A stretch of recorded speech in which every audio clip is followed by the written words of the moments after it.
The rain had stopped just before dawn, leaving the airfield in a haze of silver mist. The canvas wings of the Nieupors sagged slightly under the weight of dew, and the ground crew moved among them like ghosts, checking cables, wiping down machine guns, topping off tanks with precious petrol that smelled like death and adrenaline mixed into one. Lieutenant Daniel Mercer stood at the edge of the airstrip, his flight jacket unzipped, helmet under his arm. The world was quiet, except for the distant thump of artillery rolling in from the front. Somewhere beyond that gray horizon, France was still bleeding. He had been a race car mechanic in Detroit before the war, before the posters in Times Square screamed for volunteers to join the fight over there. He had wanted speed, adventure, maybe a touch of immortality. Now, as he stared at his aircraft, Nieuport 28 number 22, he wondered if he'd only signed up to die in a more spectacular way. "Morning, Danny." The voice came from behind him, Jack Harper, a lean, wiry Texan with a grin that never seemed to leave his face. His flight scarf flapped in the wind like a flag of defiance. "They say we're up first today. Recon over the Moose. Couple of Boche observation balloons to spoil the view." Mercer nodded, his throat dry. "I suppose someone has to do it." Harper smirked. "You worried too much, kid. Just keep your head on a swivel and your throttle wide open." From the operations tent, Captain Reed, their squadron leader, emerged, his face lined and cold. He had flown since 1916 with the Lafayette Escadrille, back when American volunteers had to wear French uniforms and pretend they weren't American at all. His left arm still twitched from an old shrapnel wound, and his eyes were the color of gunmetal. "All right, boys," Reed said, his voice cutting through the dawn air. "We've got balloon spotting north of Verdun. Harper, Mercer, you take the first flight. Keep your altitude around 10,000. The Huns have been sneaky lately. New false scouts patrolling the lines. If you see a formation, don't play hero. Dive and run home." "Yes, sir," Mercer replied, though the words caught in his throat. They took off just after sunrise. The roar of the rotary engines shattered the silence, and Mercer felt his heart leap into his throat as his Nieuport lifted off the grass. The world fell away beneath him, the hangars shrinking, the men below turning into toy soldiers. The dawnlight painted the horizon gold and crimson, and the battlefield sprawled beneath them like a wound, trenches, shell holes, the scars of endless months of slaughter. The first few minutes were always the same, the sensation of freedom, the illusion that the war was something distant and unreal. Then the flak would start. Black bursts of smoke appeared ahead, lazy at first, then closer, sharper. Mercer adjusted his altitude, glancing at the instruments. Harper flew 100 meters ahead, his Nieuport dipping gracefully as he signaled a turn. They spotted the first German balloon just before 0700, a fat, tethered whale floating above the enemy trenches. It was used to direct artillery fire, and the only way to silence it was to burn it out of the sky. Mercer's pulse quickened. He dove. The wind screamed in his ears as he leveled the plane, lined up the sight of his twin Vickers machine guns, and pressed the triggers. The guns chattered, a metallic rattle that shook the whole aircraft, and orange tracers reached out toward the balloon. For a heartbeat, nothing happened. Then, the hydrogen caught. The balloon erupted in flame, rolling in on itself, a collapsing inferno. Tiny figures, observers, leapt from it, their parachutes blossoming like ghostly flowers. Mercer barely had time to breathe before Harper's voice came through the crackling wireless. "Company, 6 o'clock high!" He looked back and saw them. Two silver shapes diving out of the sun, Fokker D-7s, their black crosses gleaming, the most feared fighters in the sky. Mercer banked hard, feeling his plane shudder. The Fokkers roared past, their Spandau spitting fire. Bullets tore through his right wing, splintering wood and canvas.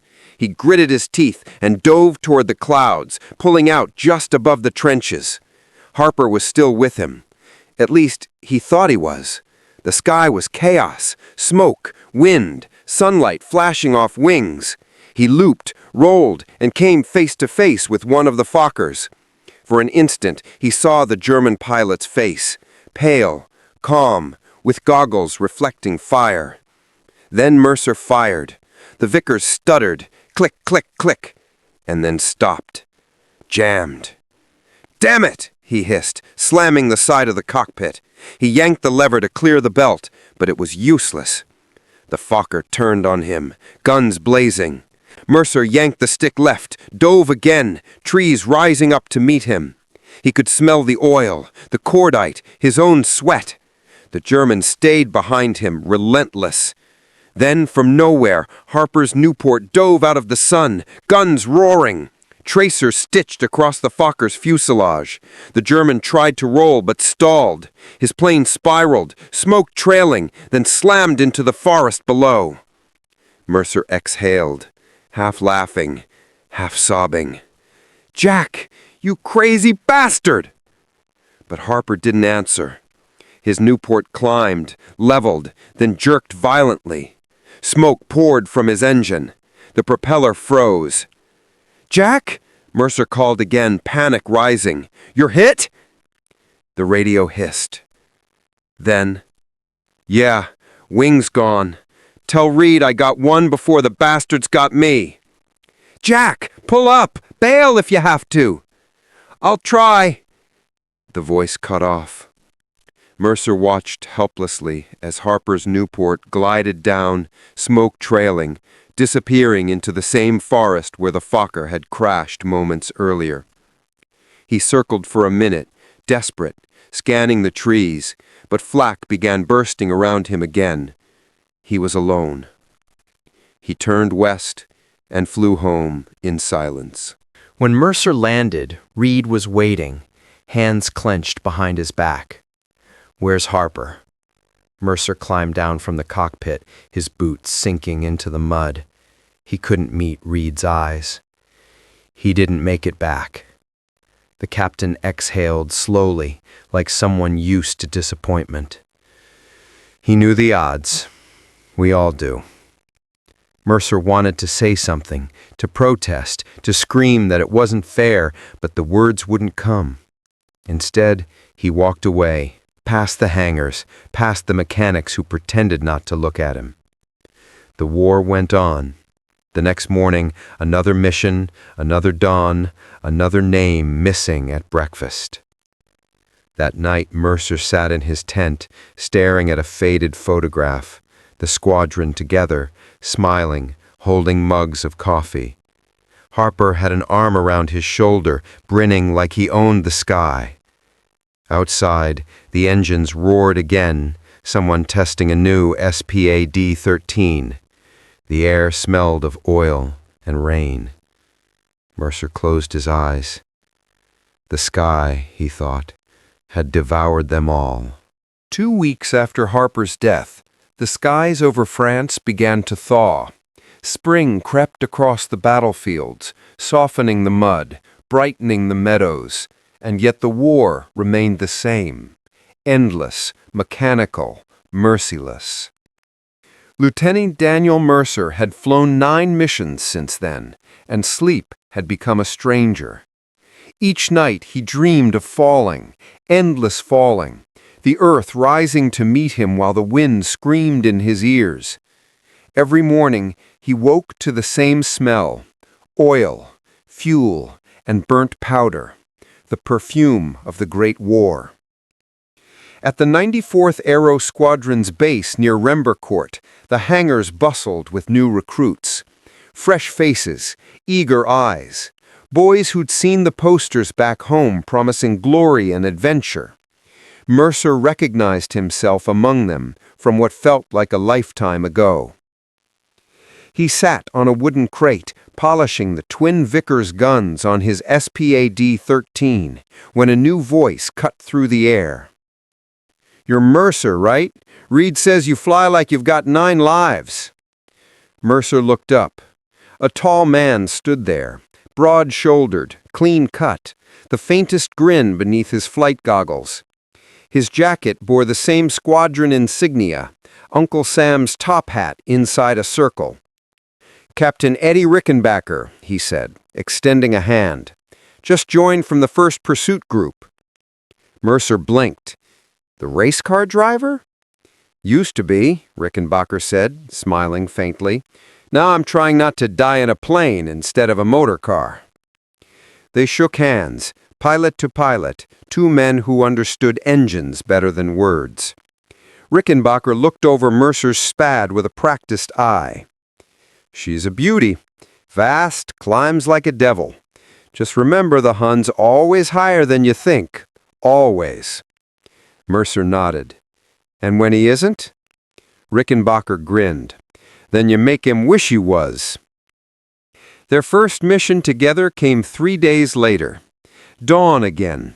The same gray sky, the same cold breath of France whispering across the field.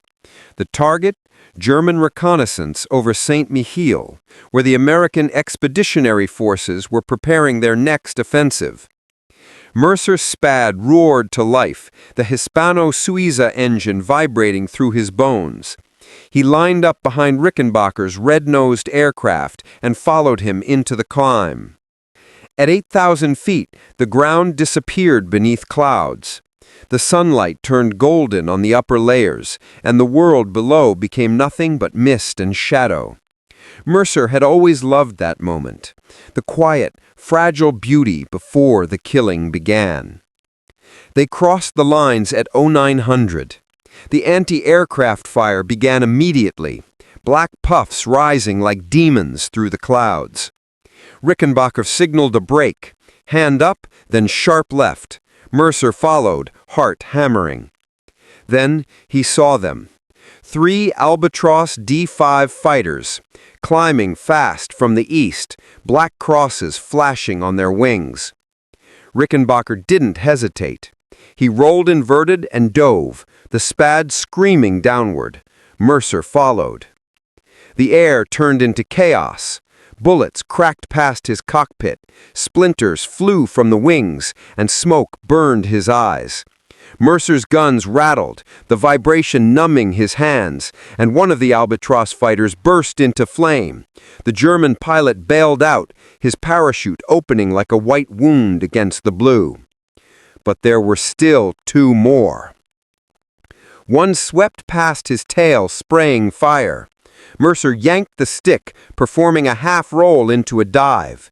The world spun, clouds, ground, sky, until he leveled again, barely 50 meters above the trees. His fuel gauge trembled, oil sprayed across the windshield. A shadow crossed his right wing. Another Albatross. He didn't think, he reacted. Pulled up hard, then cut throttle. The German overshot. Mercer slammed the stick forward, the Spad's guns blazing. Tracers tore into the Albatross's fuselage.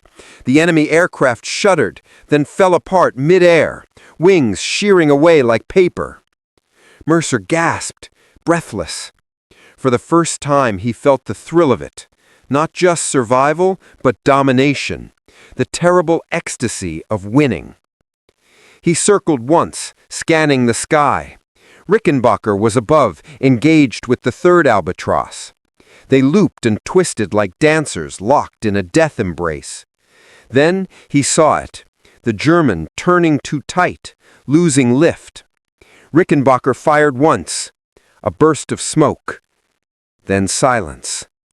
The sky was empty again. They landed just before noon. Ground crews cheered as the 2 Spads rolled in, bullet holes punched clean through their wings. Rickenbacker climbed out first, wiping sweat from his face. "Well done, Mercer. That was clean flying. You just made your first confirmed kill." Mercer stared at his gloves, black with oil. "It doesn't feel like a victory." Rickenbacker nodded slowly. "It won't. Not for a long time." He patted Mercer's shoulder. "But if we don't stop 'em up there, they'll kill 100 down here. That's what keeps me climbing back into that cockpit." Mercer didn't reply. He just looked toward the horizon, where smoke still drifted from distant shell fire. He wondered if Harper's ghost had watched him today, and if he was proud or disappointed. Weeks passed. Mercer's name appeared on the squadron board. Confirmed victories, 3. He didn't celebrate. Each time he wrote the same thing in his journal. The sky takes what it wants. I just happen to be alive today. The war grew fiercer as autumn approached. The Meuse-Argonne offensive began, and the air became as deadly as the trenches below. Entire squadrons vanished into clouds and never returned. Pilots called it the Reaper's season.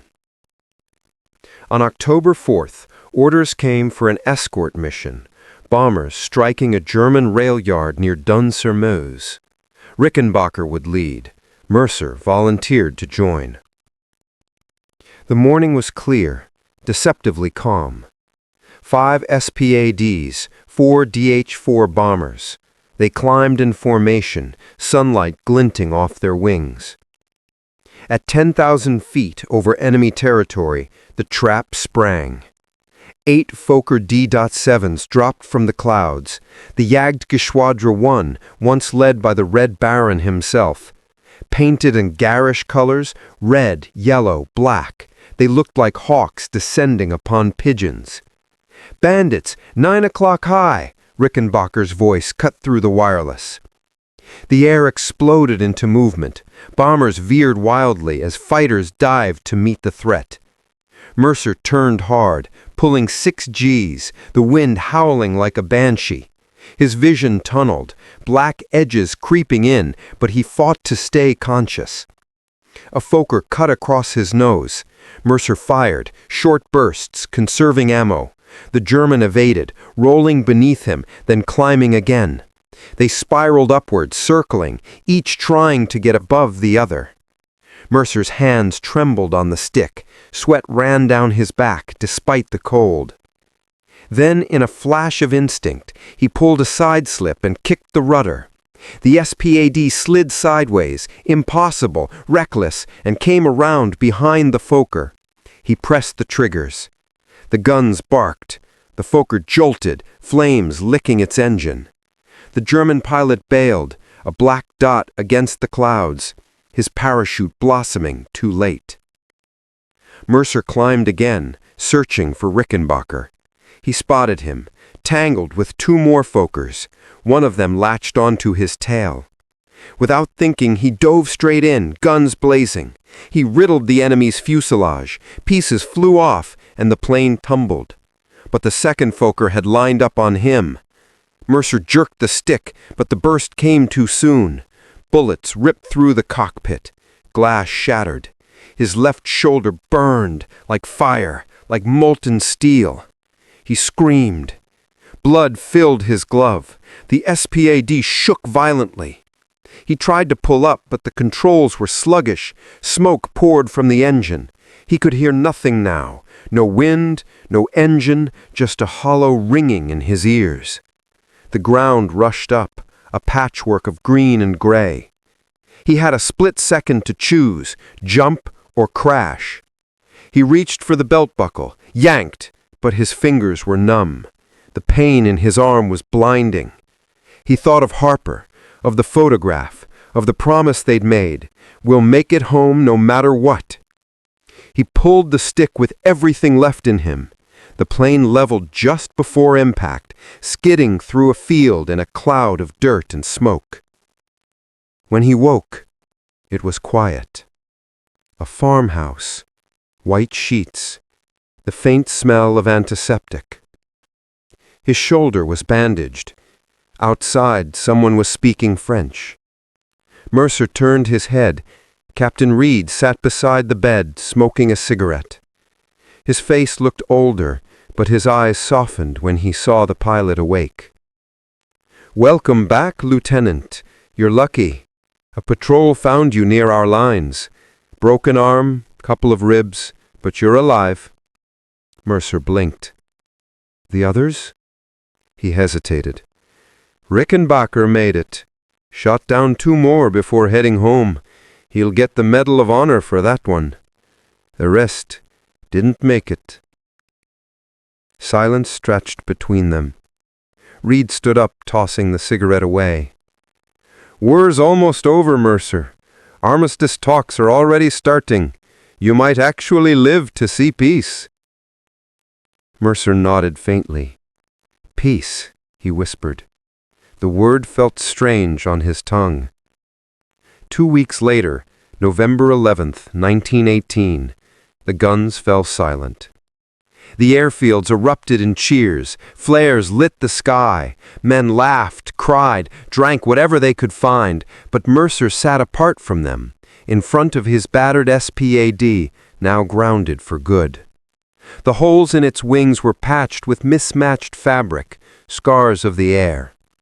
He opened his flight log, and the last entry read, "Flights, 43. Victories, 6 confirmed. Friends lost, too many to count." He stared at it for a long time. Then he closed the book and placed it gently on the seat of the aircraft. Above him, the sky stretched endless and blue. No smoke, no fire, no enemy. Just silence. He took off his helmet and let the wind touch his hair. Somewhere far off, church bells rang across the French countryside. For the first time in months, he smiled. He thought of Harper, of Rickenbacker, of all the men who had flown into that same sky and never returned. Maybe they were still up there, somewhere, ghost wings in the sunlight, keeping watch over the living. Mercer whispered a quiet farewell to the heavens. Then he turned and walked away. In 1919, Daniel Mercer sailed home to New York. He left the Army Air Service with 6 victories, a Silver Star, and a permanent scar down his left arm. He never flew again. He opened a small garage in Michigan, fixing engines instead of flying them. Every evening, when the sunset glowed red over the fields, he would look up, and for a moment the roar of the SPAD's engine would echo in his memory. People called them heroes, but Mercer knew better. They weren't heroes. They were survivors, men who had learned to dance with death among the clouds and lived long enough to remember what it cost.